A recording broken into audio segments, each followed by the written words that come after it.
Olá pessoal, tudo bem? Hoje nós vamos resolver a segunda questão da prova de fenômenos 2. Essa questão ela se refere a um sistema de paredes compostos em que a gente vai fazer uma equivalência a circuitos elétricos. Como nós podemos perceber aqui na figura, nós temos um sistema de paredes em que tem diferentes materiais e nós temos alguns dados. E o problema ele nos pede o circuito térmico equivalente e a temperatura TP1 e TP2 indicadas.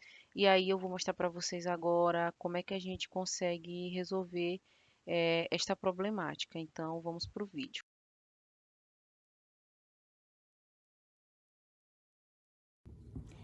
Pessoal, vamos lá resolver a questão 2, que é justamente a equivalência do circuito térmico ao circuito elétrico. A questão, ela nos dá três paredes, né? Um sistema de paredes composto, em que em cada parede é um tipo de material diferente. Por exemplo, na parede A nós temos cimento e areia, que é o reboco comum. Na parede B e C nós temos tijolo comum. E na parede D nós teremos o gesso.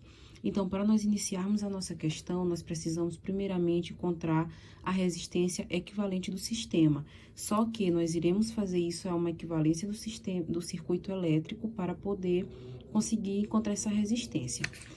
Esticando o circuito, primeiramente, nós temos aqui que, primeiro passo, esticar o circuito e também identificar onde nós teremos as resistências de convecção e as resistências de condução. As resistências de condução, elas estarão na parede, né, no material.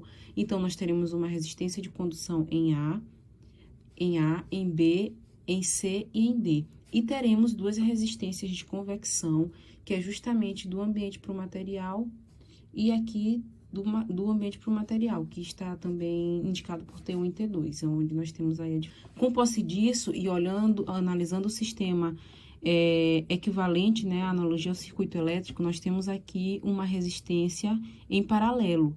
E para isso nós teremos que fazer a resistência equivalente desse circuito em paralelo. Nós podemos perceber que a resistência em paralelo, elas são resistências de condução. E na aula do professor Rubens, lá no canal no YouTube, ele explica, né, com base na lei de Fourier, como será a equação, né, para resistências de condução e resistências de convecção.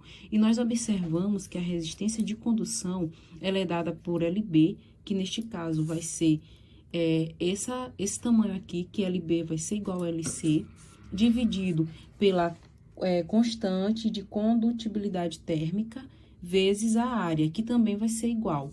Como nós temos aqui o material de tijolo comum, nós iremos analisar na tabela qual é a constante, né? A constante K para esse tipo de material. Eu usei 0,7. Então, pessoal, com posse disso, nós temos um circuito equivalente, que vai ser o próximo passo da questão. No próximo passo da questão, onde a gente faz a resistência equivalente entre B e C, nós temos aí, em média, uma resistência equivalente de condutividade de 0,057 graus Celsius por watts. Com posse disso, nós temos o circuito, ele assume, né, uma característica de um circuito em série. Então, nesse caso, nós iremos apenas fazer o somatório das resistências.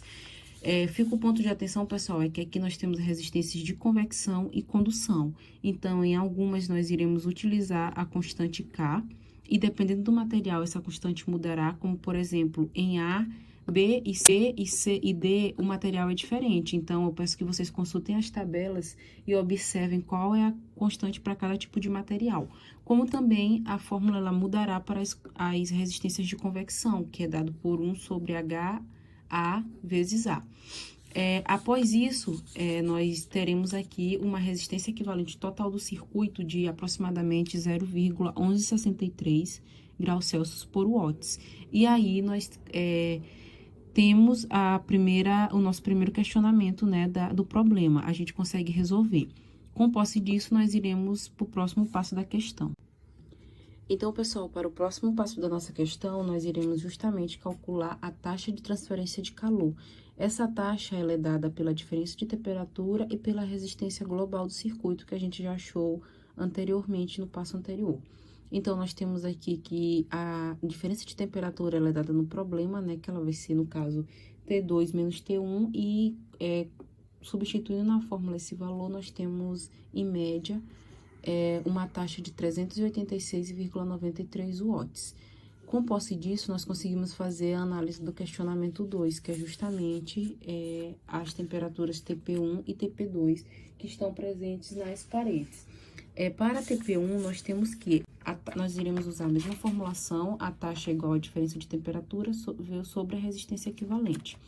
Então, sabendo que esse ΔT1, ele será justamente esse intervalo entre T1 e TP1. Então, nós temos que T1 menos TP1, ele vai ser igual à taxa que nós já encontramos anteriormente, vezes a resistência equivalente, que no caso, ela vai ser o quê? Uma resistência de convecção e uma resistência de condução, dada por 1 sobre HA mais AA, mais L sobre KA vezes AA. Substituindo esses valores, nós teremos que a nossa TP1 ela é equivalente a 37,343 graus Celsius. Todos esses valores aplicados na fórmula, a gente tem aqui o nosso TP2, que é 59.514 graus Celsius. Então, pessoal, essa foi a explicação da questão. Eu peço que vocês, antes de olharem, assistir esse vídeo, voltem lá na explicação do professor Rubens, onde ele explica todo a formulação e teoria, né, com base na lei de Fourier, para que nós conseguimos entender todos os passos e metodologias adotadas para solucionar este problema.